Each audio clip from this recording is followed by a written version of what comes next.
On this week's show, we pulled together a panel to tackle the questions that just about everybody who enters this industry is asking these days. Is it still worth it? Which certifications are actually worth chasing, and which are really just marketing?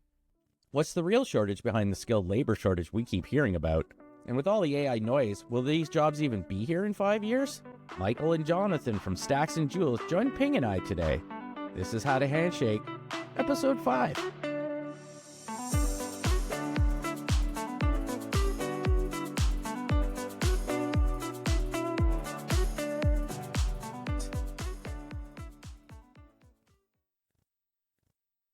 With me is Mike and John from Stacks and Joules.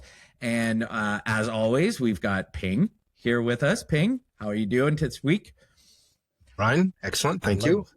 Good. And we're talking this week about, the OT job industry and the OT job environment. We're talking training, certification, and I thought what better people to have on the show than people who do this for a living. John and Michael, please introduce yourselves and tell us a little bit about Stacks and Joules.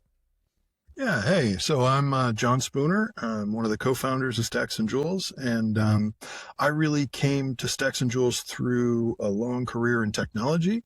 So I was last working for Google and doing urban technology work in New York City, and really saw the opportunity that was growing in Internet of Things and the need for that kind of hardware and software ability.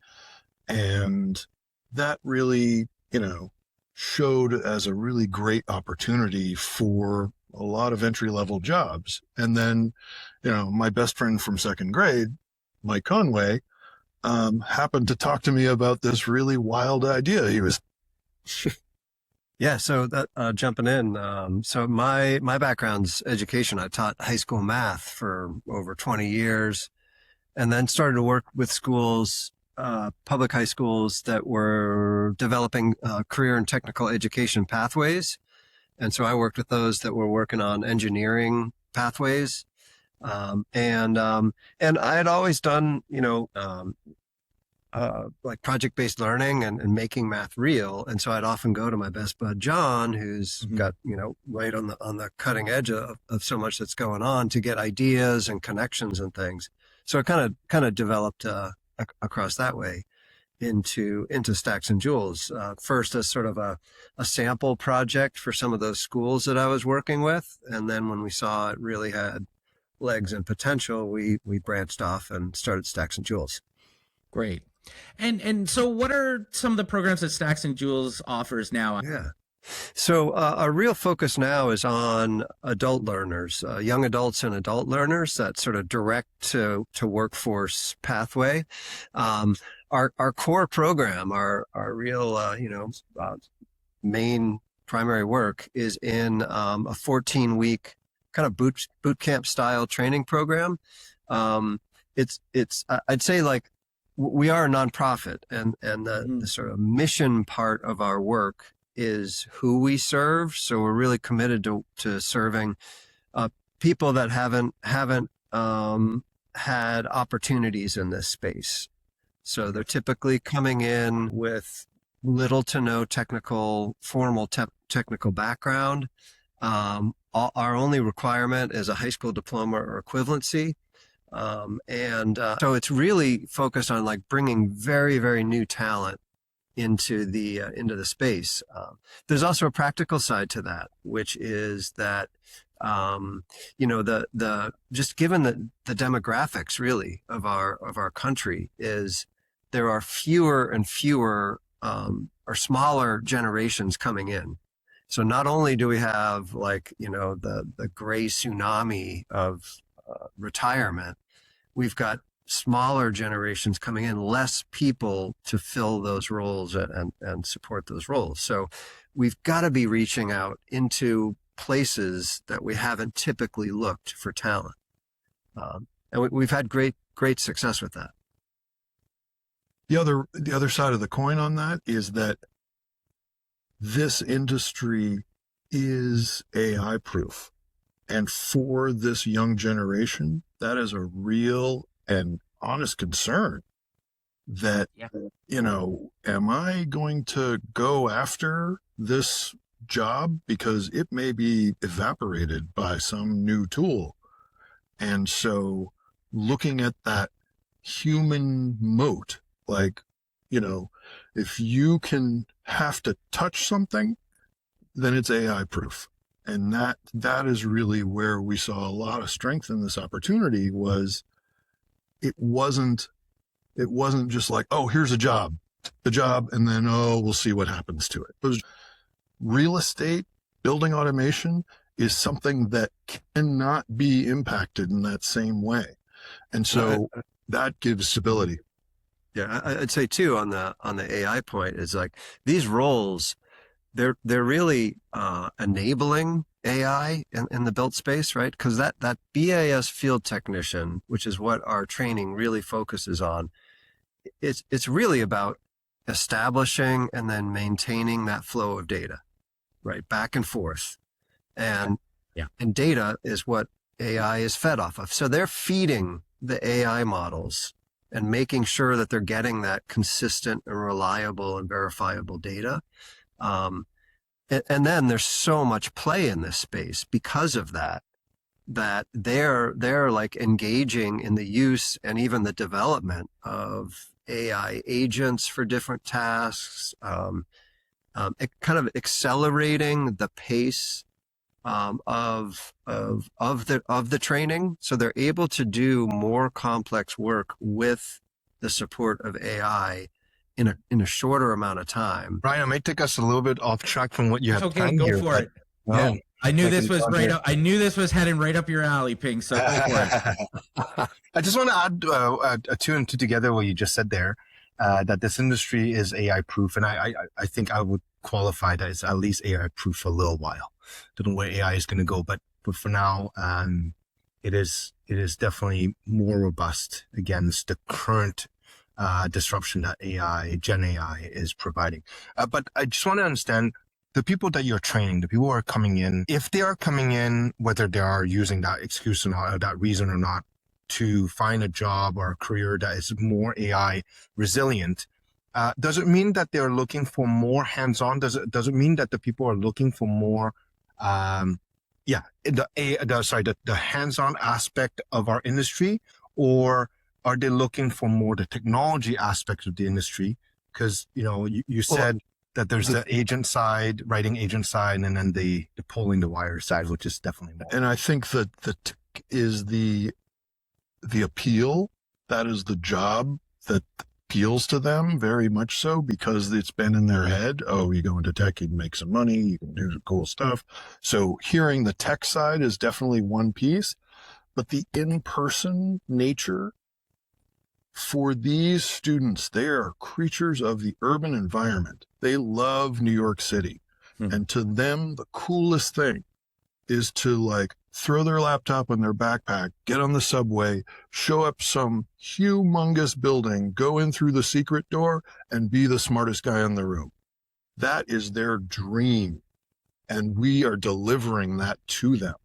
And that is what is really, really transformational here. Yeah, and really cool, like John says, Empire State Building, the Natural History Museum, the places they went to as a kid, just buildings like some of the most iconic buildings in the world. And we've got graduates, going in there to troubleshoot and revamp their systems. Just coming back to that question about, what sort of our participants are looking for, I'd say that the most common type is very, very comfortable with technology and sees the opportunity there, but they get a little antsy just sitting at a computer all day. So they really like, as John was saying, that aspect of of that combination of skills. But we do get some who come in.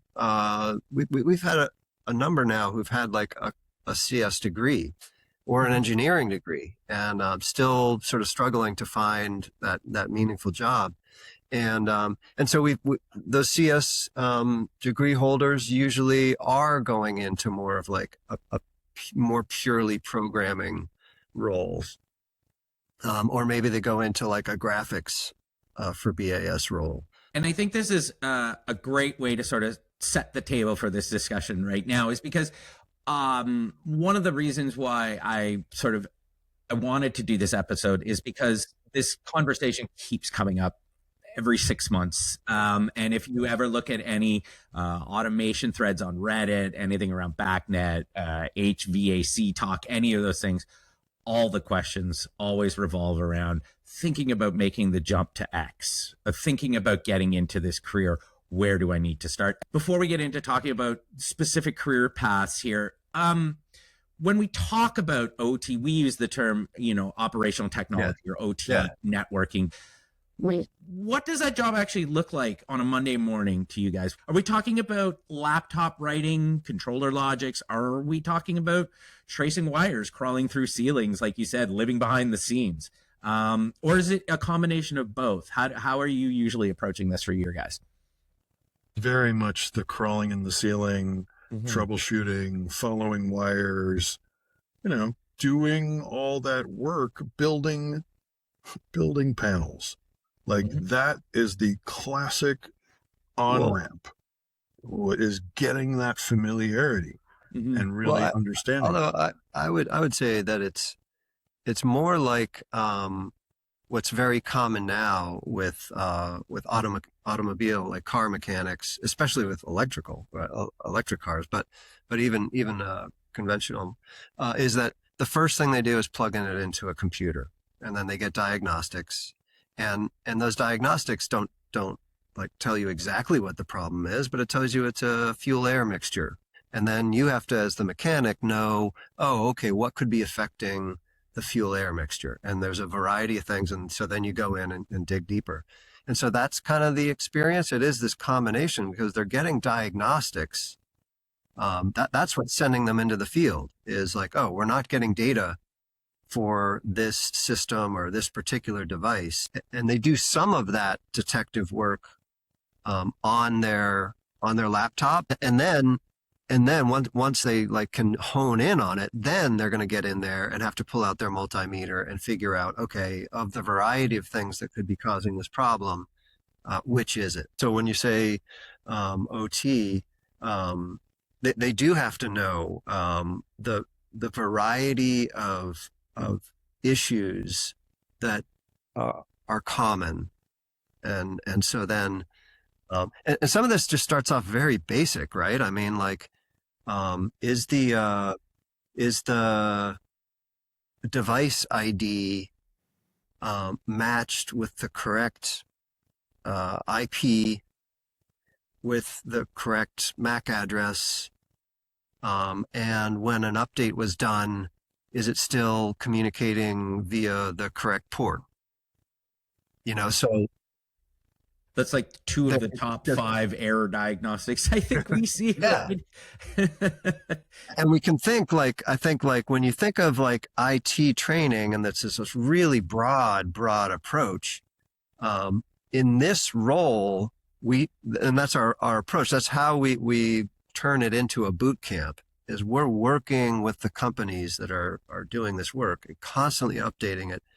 And what we're getting is what are the most common issues that your technicians are encountering? And then looking at that, our expertise is to be able to look at those issues and then identify the ones that we know we can train a very, very new person to be able to understand it and rectify quickly. That's really, so it's a very, very targeted approach. But it sets them up. I like that. It's kind of like the inverse of what you would normally see, right? Rather than, exactly. teaching the theories, teaching all of those things. And then as you get more advanced, you become more hyper specialized, whereas you've sort of deconstructed it and said, here's the core issues. What do you need to understand those core issues? And what do you need to get to work? And that's a really interesting approach. And you mentioned this already. And this is, the talk around skilled labor shortage. And, I am of the opinion, and I think Ping too, that it is a real thing. And I think you laid it out perfectly, is there is that swath of people that are retiring and they're taking a lot of institutional knowledge with them. And at the same time, there's a lot of sea change happening in the industry. There is also a lot of prerequisites to being more computer based now. But how real do you see that shortage on the ground? What are you hearing from people? Is it the training? Is it just getting your foot in the door? What are you seeing as those barriers as the frontline folks? I mean, definitely it's I would say that it's an industry that's constrained by labor and workforce. You look at market penetration, and while it's starting to creep downward in terms of like the size of the building, and it's starting to get into residential, there's still huge swaths, especially when you start looking at like small and medium-sized buildings where it just has not penetrated. So that's where it starts. Therefore, all of these systems, the hardware, the software, is designed by highly skilled engineers, and it is requiring highly skilled, engineers and technicians to implement and maintain. So that's expensive. That's where the expense really goes, and that's why it's constrained to those larger buildings where those margins are there. In order to really, open up, there's this huge opportunity to just widely open this market by bringing down the labor cost. And in order to do that, and we have some initiatives that are working on this, it's a redesign at the hardware and the software and the process level so that it can be done with our entry level talent, and that, that's going to open up a huge market, and it'll become the sort of on-ramp to those continuing, where the extra level of technical expertise is still required. So it is constrained. Sorry, quick side question. Yeah. We always, for as long as I've been in this industry, we talked about labor shortage, and also skill shortage. Are you,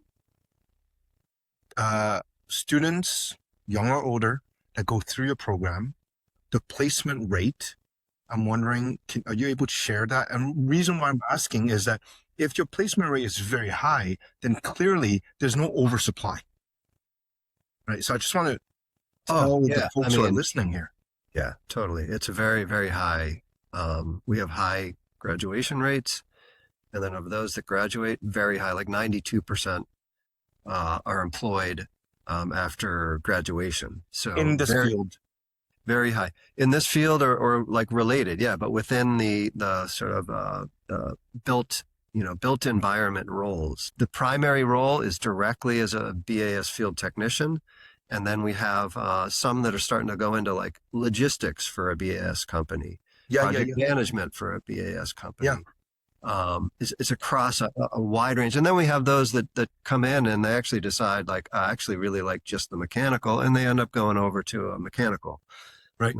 And I know I'm going to ask you to guess, but if you tripled the intake, you think you would maintain the same placement rate? Again, I'm just wondering if you feel that something that we've purposefully designed our program not to saturate the marketplace, because, we're really a shoe leather door opening kind of company. So we go and we talk to Tech Systems in New York, and we create a relationship, and they eventually start really hiring with us. And we do the same with Climate Tech and other firms throughout the city. And that's awesome. If we went from 75 graduates a year to 300, I think there would be a definite dip from that 92%. And one of the strongest things that I know, keeps me in this is the delivery on the promise to the student. And so I don't want to bring them through this thing where it's like, oh, the pay rate keeps dropping because we're saturating the marketplace with all these kids who are willing to do it for less. And you're like, oh man, we're fighting against this. So our strategy has really been to look deeply in New York, where we're established. We have a great program.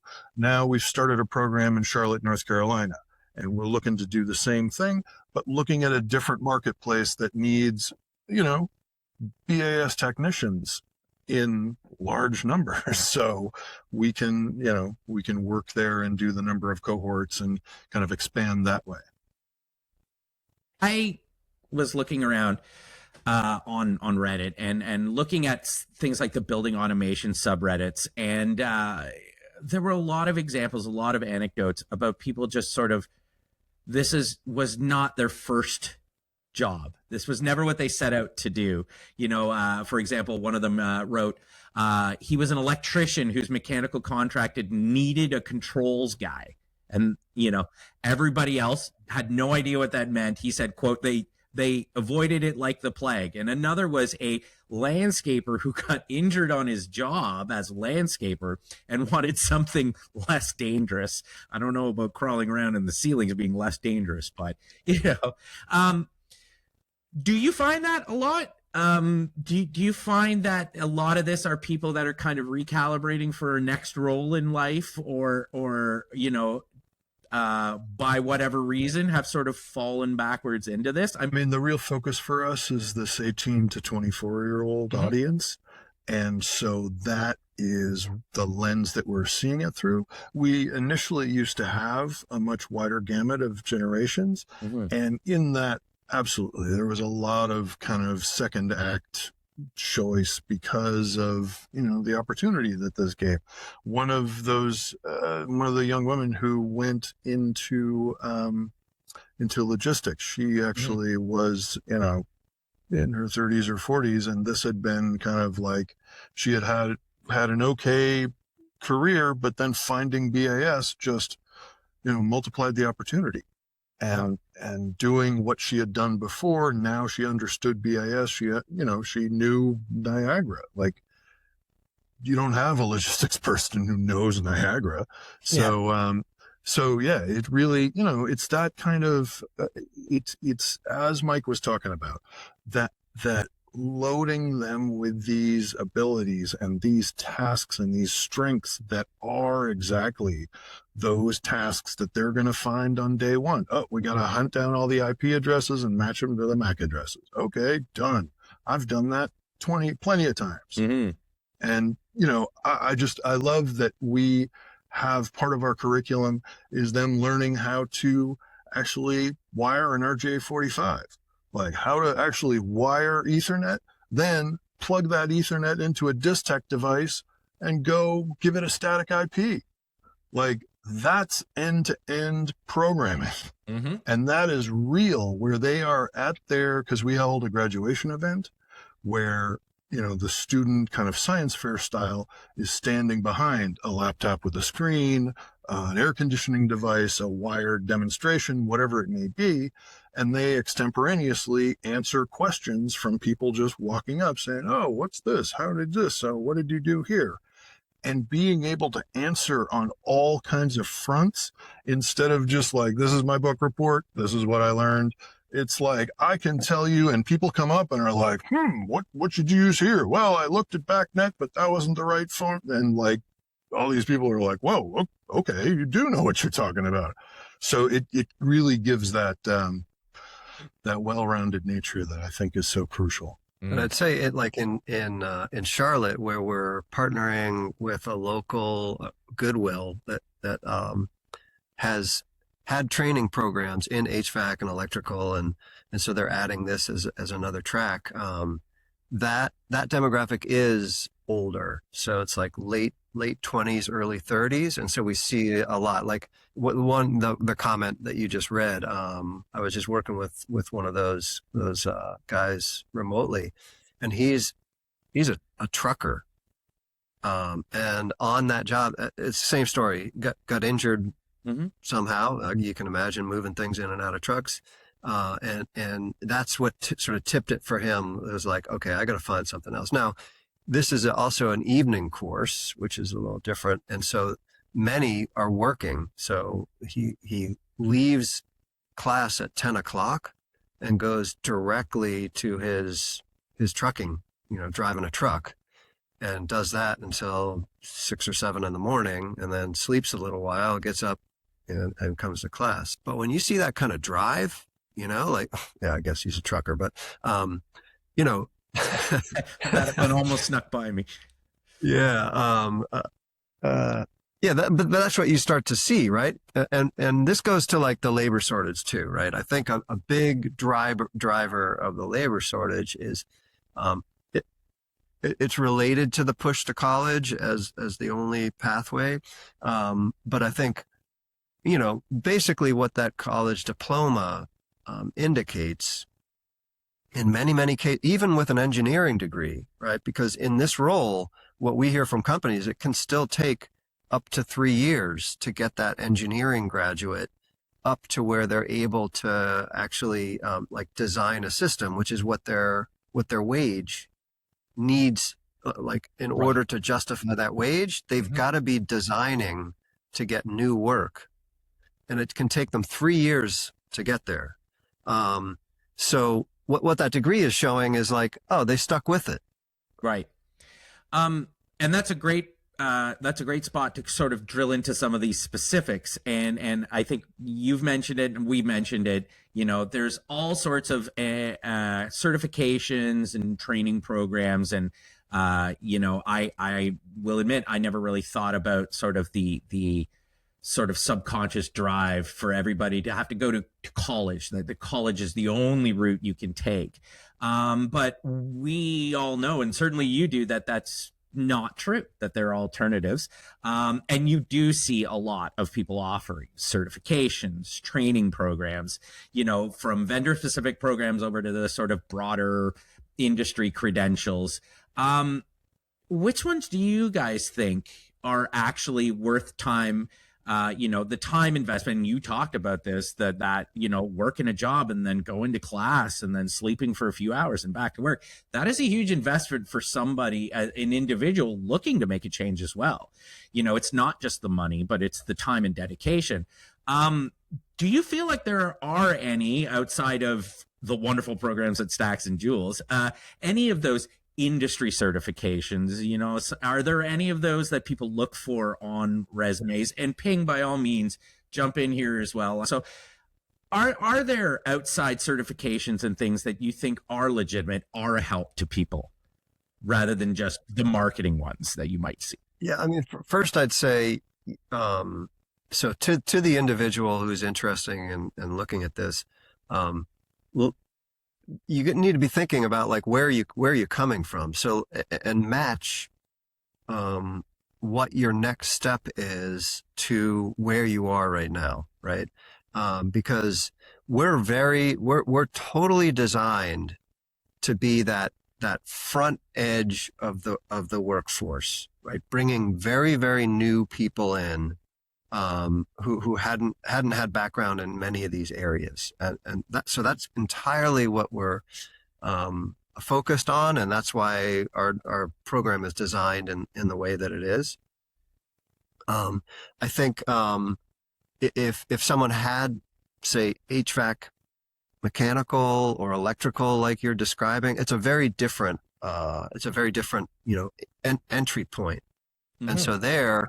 I think that it could be, excuse me, more self-guided, like a Smart Buildings Academy course, because they already have some background, and I think they're going to be able to manage that that online self-paced learning more easily. Whereas we're really focused on the in-person aspect of it in order to give that support and motivation, and also to deal with the very specific professional skills that are needed in this field, like how to deal with clients, how to communicate with the other teams, like with the IT team, with the mechanical team. But it's really focused on where are you coming in, and therefore what would the next best certification be. In general, though, like we've said, right, anything in BACnet.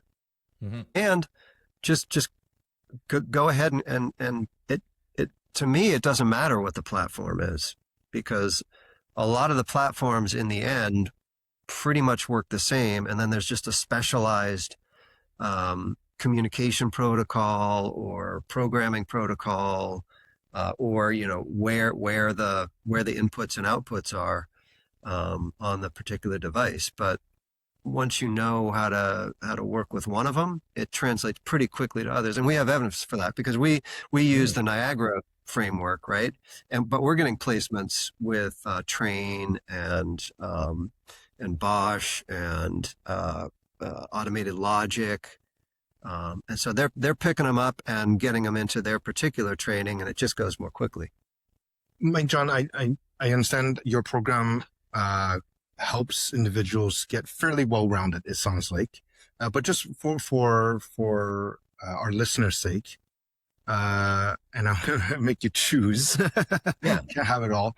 If we look at an individual in our industry that already has a job, a well-rounded individual probably has a little bit of project management responsibility, right? Whether they're a project manager themselves, they have to do some project management. There's definitely IT components. And actually, I'm going to split IT into the software side, being able to write code, understand if statements and loops, and whether it's block-based or line-based, it doesn't matter. There's the IT router and IP addresses, MAC addresses, understanding a little bit about firewalls and VPNs. And then last but not least, definitely on the structured cabling side, crawling a ceiling, pulling cable, terminating a cable, measuring whether it's done correctly. So I'm going to lump that into the IT tech side. And then there's the industry specific, right? Knowing Niagara, knowing what a COV is and what a airflow and more the mechanical aspect of things in the control side. Today, if someone listened to this interview said, what's my fastest way to get a job in our industry, in the smart building industry? Would it be to become a little bit of a project manager, to have one of the three, and if you can explain which one, whether it's structured cabling, software, or IT networking, and then more the mechanical and controls, understanding that aspect of it. Which one do you think would be the fastest path for them to get into the industry, understanding that that's not sufficient to build a fulsome career? You can only get one? You can only get one. Or maybe you rank them, Yeah. Okay, well... Tough one, I know. I smell an opinion coming. But, I would say IT with a dash of mechanical knowledge of what a building is. Because, IT is still dime a dozen, but IT with context about the built environment, whole different than some MSIE cowboy. Like, that is not going to work at a BAS company. If you're going to be some sysadmin from hell, like, love it. Get out. Yep. So yeah, I think there is definitely a need for kind of fresh blood in that space. So I would say that would probably be where I would say, yep, that's going to probably be your quickest. Of course, I would say, well, the quickest way is through Stacks and Joules, because we give you a bit of all of those pieces. So you're well-rounded. But yes, to answer your question. I'm asking really, because I'm sure that answer would have been very different if we asked that question 15 years ago.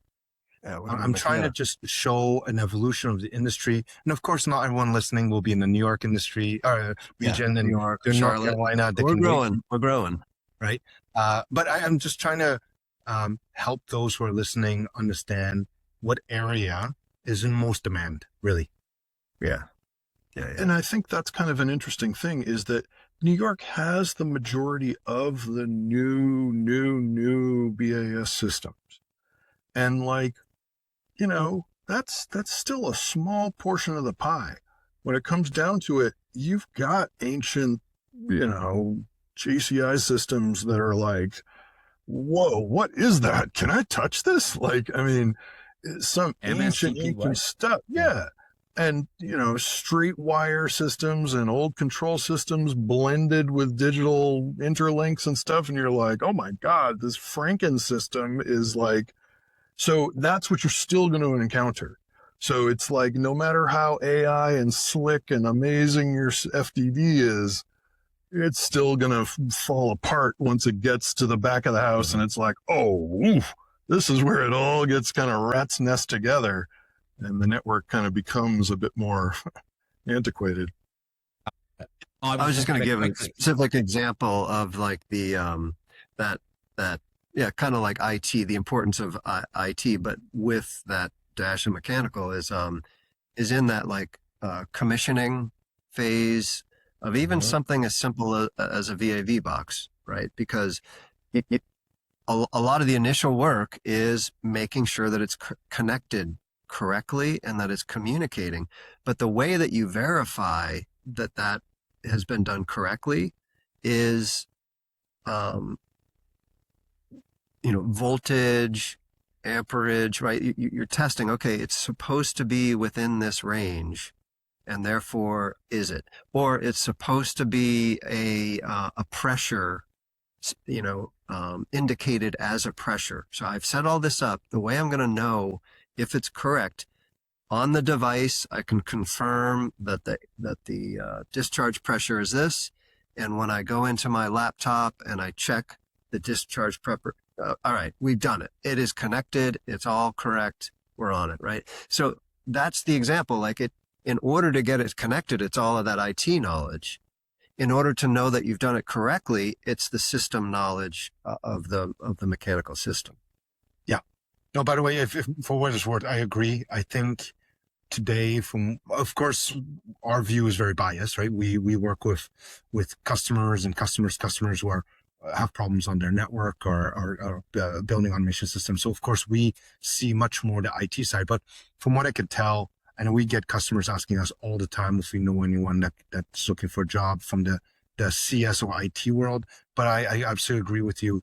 I have seen people who fail in this industry because they want to go and do IT and realize that the built environment has a spin on it, appreciating that what you are doing has a direct impact on the physical world, is very, very valuable. So I think I agree with both of you. The quickest way, and not looking for a shortcut, but right now it seems like one of the highest area of demand is someone who understands a little bit about networking, understands a little bit about software, but also want to learn about temperature and pressure and airflow and how people move around and why air quality matters and why people want to go into a building. Yeah. And I'm going to call this out on our last episode that we just filmed a few days ago. We had a great conversation about the IT and OT convergence. And that was exactly it, right? It was, how are we going to be successful at this? It's to not deny that IT and OT are converging into, as I think Jim from Altura said, it's all IT now. If it's running on that system, it's IT. But to be that guy, like you said, who can understand the IT notions, having that common nomenclature, being able to speak to both sides, and Doug from Dartmouth College, they have one of probably that really rare beast of a combined services department with IT and facilities people both working together on one job. And that's what he said. It was headspace, coming into it with a willingness to learn and a willingness to hear what the other side has to say, rather than that's not my job. Yeah, knowing that going into vacation means that your work increases, not decreases. Oh my God, I've got it coming up next week. Yeah, I'm like, okay. Yeah. Preparing for end of year college time is more work for the facilities team than when they're there. Yeah, but I wanted to say, I was just going to say that's an appeal. Yeah. I also like that you called out our friends at Smart Billing Academy. Full disclosure, I tried to get Phil on this show with us, and I don't know if he's on vacation or something. Sadly, he never responded. But I thought he'd be an extra, a great third perspective to have on here. So I definitely want to get him on sometime soon. Yeah, for sure. outside of training, and this is a question for you guys, I guess. So it's outside of formal training, for you guys, the teachers, what do you do to stay on top of the industry? What are you guys doing? What are you looking for? What is it that's keeping you on top of this industry that's, going very slow, then very fast?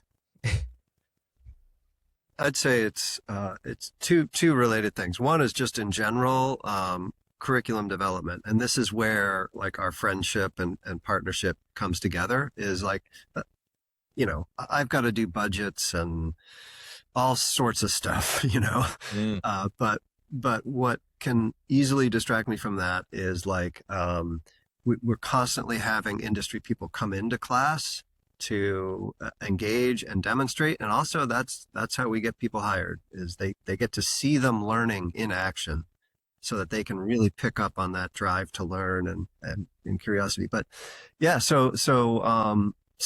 what I just described is how we're staying on top of it is just through like full on engagement with the industry and then turning it, constantly adjusting our curriculum, which is, as you know, like more and more sort of IT, OT skills and knowledge.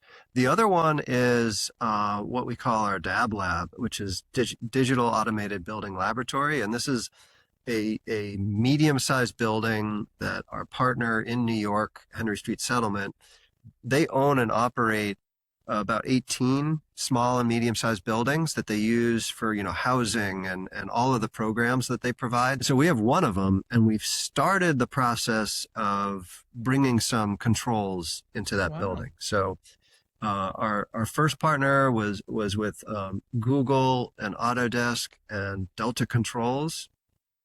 So I'd say it's those two things. Yeah, it's staying really in line, engaged with employers, and then it's our DAB Lab project, which is like making it very hands-on in a real project in a real building. And of course, listening to podcasts like this. He's extending the knowledge to podcasts. I should have asked you to come with questions for me. I mean, unfortunately, we're going to have to talk about AI. We have to, right. We got to talk about the elephant in the room. As sick and oversaturated as I am talking about the subject, you were right. Like, I mean, there are a lot of people out there that are scared, right, about AI. Is this going to take my job? Especially entry-level jobs. If you don't know anything about the job or anything at all, you probably think you're vulnerable, right? So yeah, but I feel like we addressed that, right in the intro. It was interesting because we talked about that at the start. There is an issue with like when we say entry level, I would say entry level if you have a college degree or you have an engineering degree. Sure, yeah, that's fair. And what we're seeing is like is there's a shift going on where our entry level, which is more on that technician side, some of these tools are allowing them to be to engage with more complex problems more quickly. So, they can take a photo of that VAV drive that they've never like it's a new model. It's a model they've never seen, or it's some update, and so that it's got the inputs are different. They're arranged differently. So they take a photo. They ask a few pointed questions, and it gives them really good information as they get into it. Now, as I said before, still got to have that experienced technician to verify in that case. But it gets them much closer than just like, how do I do this? Oh, okay, We're also seeing it in the digitization, right? So we have another project where we're teaching like Revit and building digital twins of that DAB Lab. And so we're starting to get some hiring of our graduates who've gone through that extended training, who are going into those roles because it is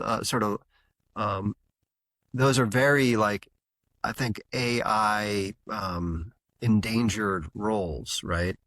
The BIM manager, which is a very common entry-level engineering role. They're put on the BIM management team and the digital design team. And those process or like really process focused roles, like that's where AI is just chewing up. And so by bringing in a sort of earlier stage, lower technically skilled individual, both brings the price point down, and you're able to focus on the setup, like what needs to just be set up so that AI can really run with it. Mike, John, before we go into the last question, I want to take an opportunity here to say this topic is very dear to me. I never thought I would be in this industry, right? So I went after electronics and computer engineering. Never thought the built environment would be cool.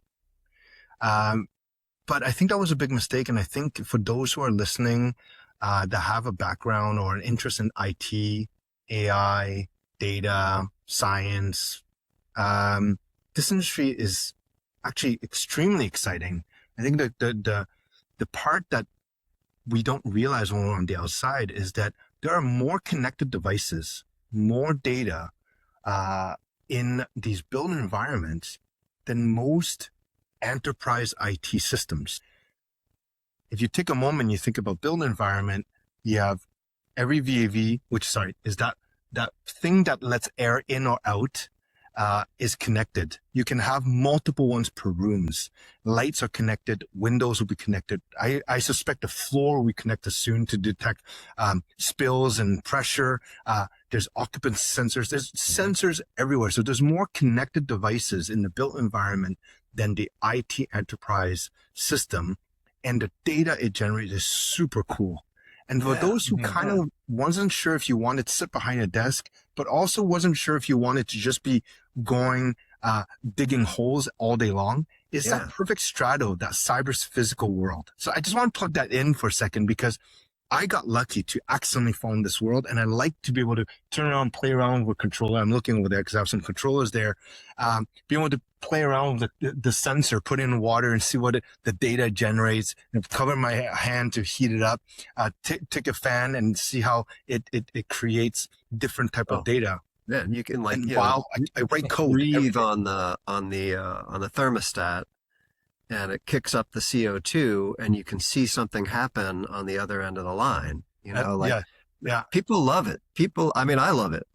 That's right. So it's just totally fascinating. I played around with Arduinos and Raspberry Pis, right? That was really cool, but it's small, and starting to see them come into the space a little bit. But I also, I did just played around with that kind of stuff. Now to see it on this scale is like, oh my God, I'm a magician. And that's a very common experience among our students. So there's one check out, this is a guy who's currently in the Charlotte cohort, named, I'm just looking up what his name is. He's Nigel Porterfield. Check him out on LinkedIn, because he's starting to do these little clips of what he's learning. And you're starting to see like that vibe that you're describing. Like he's really displaying through his posts about what he's learning in a way that is like very, very like current, Right. So I think my last question to you, our last question to both of you, each of you, is for those who are considering going into this industry. When we say this industry, we're talking about what we call the built environment, right? The commercial buildings and the technology that govern the operation of this building. So the HVAC system, the lighting system, the people moving system, the electronics, the computer, the software that operate these buildings, basically anything that's not concrete, plumbing, and high voltage electrical. What is your advice for them to explore, and what is maybe perhaps a word of caution? Maybe not warning, but a word of caution. Okay. We'll start with John. I'm putting you on the spot there. So glad you're starting, John. I would say the advice to someone who's just starting out is learn PoE, because that is going to become the wiring of the future. And if you can be in on that, you're going to be part of the infrastructure that really changes and levels up and 10X's all of society. So look at PoE as a future technology. And then a word of advice is don't listen to old guys on podcasts because my God, what are you doing, kid? You're a genius. Don't do it. So yeah, I'd say that's the word of advice. Thank you. Those who can't podcast, right? That's right. Exactly. Those who can't teach podcast. I guess my word of advice would be like, do like related to this industry, do what you're doing in your like gaming practice and industry, right? Go to Substack, go to Reddit. Just start reading, and then from there, go and research what people are talking about.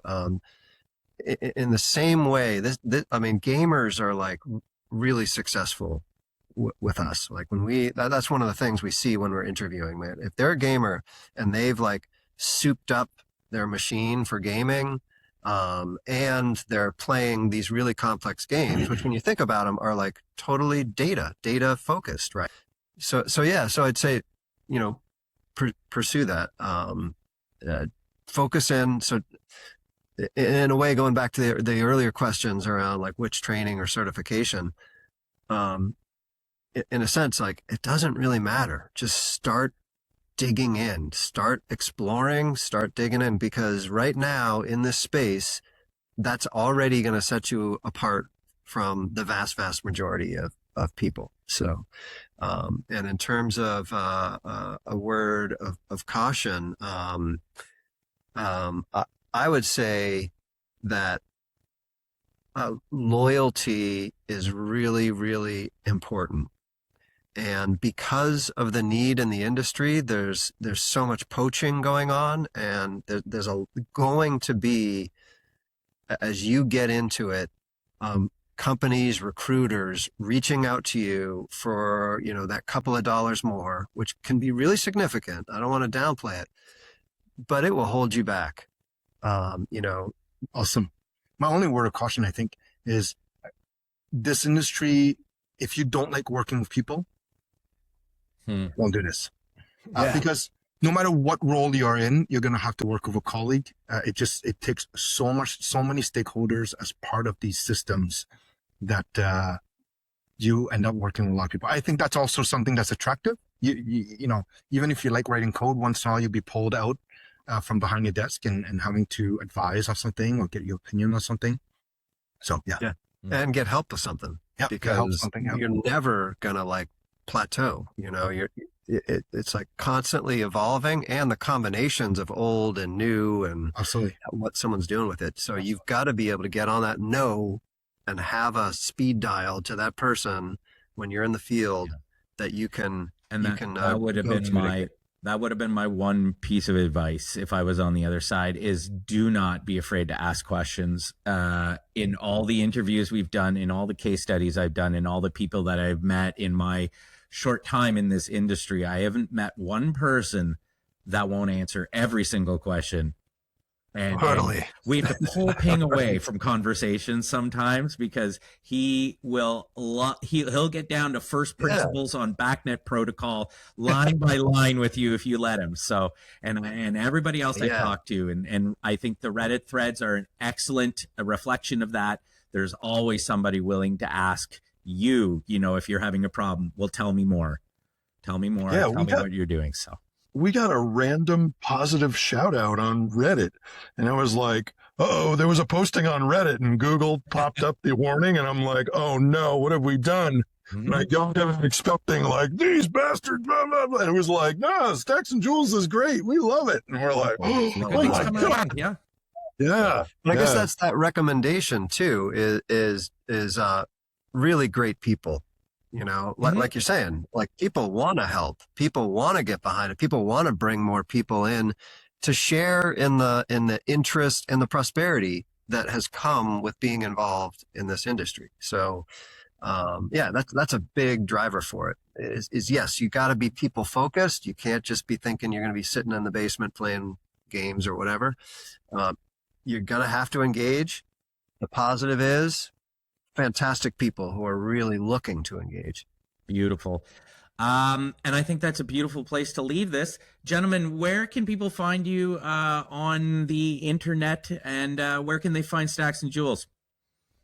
stacksandjoules.org and on LinkedIn. We are very, very present and very purposefully present on LinkedIn. And we encourage any of your listeners to reach out to our students, because we have specifically coached them to post their findings, their class activities, to attract the attention of the industry.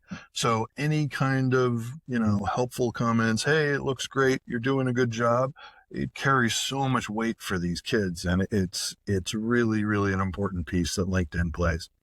And I'd say that if, like, we're in expansion mode. We have a proven model. It's now proven in 2 markets. So our planning right now is totally focused on more cities. So if you're in a city and there's high demand, please reach out via LinkedIn, and we would love to have that conversation and start looking at the conditions that would make it possible to really bring in some awesome new talent to your city. But, well, I know I have a very good friend of mine that I lived in Toronto with for many years, who lives in Brooklyn now. So the next time I'm up there to visit him, I'll be dropping you guys live. Come to the Dab Lab. We would love to have. Yeah. Sounds great. Yeah. We would love it. We could do that for sure. Excellent. Jonathan, Michael, thank you so much for joining us today. And thank you, guys. We'll wrap it up there. Thank you. All right. Take care, Ryan. Thank you, guys. Thank you. Yeah. Thanks again. All right. Bye, guys. Bye.